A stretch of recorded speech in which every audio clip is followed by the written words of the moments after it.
একেবারে সতেজ হোফরি কদু দিয়ে রান্না করছি গরুর মাংস। কখনো খেয়েছেন মিষ্টি কুমড়া দিয়ে গরুর মাংস? একটু জানান দেখি। আমি একটু পানি দিলে। আচ্ছা, একটু পানি দিলে।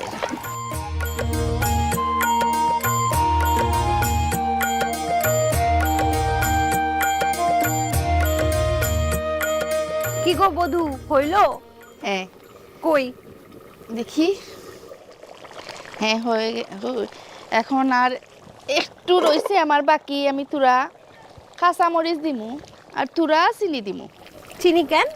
মিষ্টি কুমড়া বা গরু গুছো চিনি দিলে একটা আমার কাছে একটু ভালো লাগে, মজাও লাগে, আর আপনার এটা গ্লেজ যায় উপরে। এখন আমি একটু ডাকিয়ে 5 মিনিট পরে নামাই লিমু।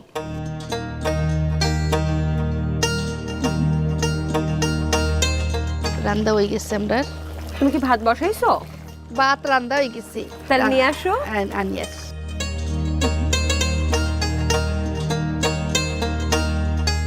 ভাবি নিয়ে এসছে গরম গরম ভাত, আর এখন খাবো হুফরি কদু দিয়ে গরুর গোস্ত।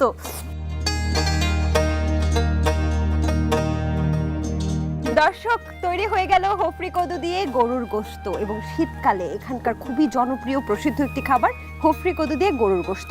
আমি আর ভাবি এখন উঠানে বসে আছি, মাটির চুলায় রান্না করে এই সিলেটের ঐতিহ্যবাহী খাবার খাবো। খেয়ে জানাবো আসলে কেমন হয়েছে।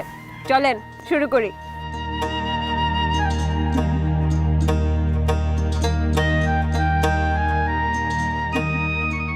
দর্শক, এক কথায় সেই স্বাদ, সেই স্বাদ। মানে আমি একটু বুঝিয়ে বলছি। এমনিতে গরুর মাংস যারা পছন্দ করেন তাদের জন্য তো এটা অনেক পছন্দের হবে। সেই সাথে সাথে মাংসগুলো এত সুন্দর করে সেদ্ধ হয়েছে, আর এত পারফেক্ট মশলা তুমি দিয়েছো, সবকিছু মিলে কিন্তু অনেকের আছে যে মাংসের ভেতরে মশলাটা ঢুকে না, এটা কিন্তু মাংসের ভেতরে ভেতরে মশলাটা ঢুকেছে। এই জন্য খেতে যখন কামড় দিচ্ছি তখন হচ্ছে মশলাগুলো কিন্তু একদম জিহ্বায় লাগছে। শুধু তাই না, এই মিষ্টি কুমড়াও কিন্তু খুবই পুষ্টিগুণ সম্পন্ন, এবং যারা আমার মতো মরিচ পছন্দ করেন, এক কামড় মরিচ, মিষ্টি কুমড়া, সাথে গরুর গোস্ত, ভাবে জমে পুরা ক্ষীর।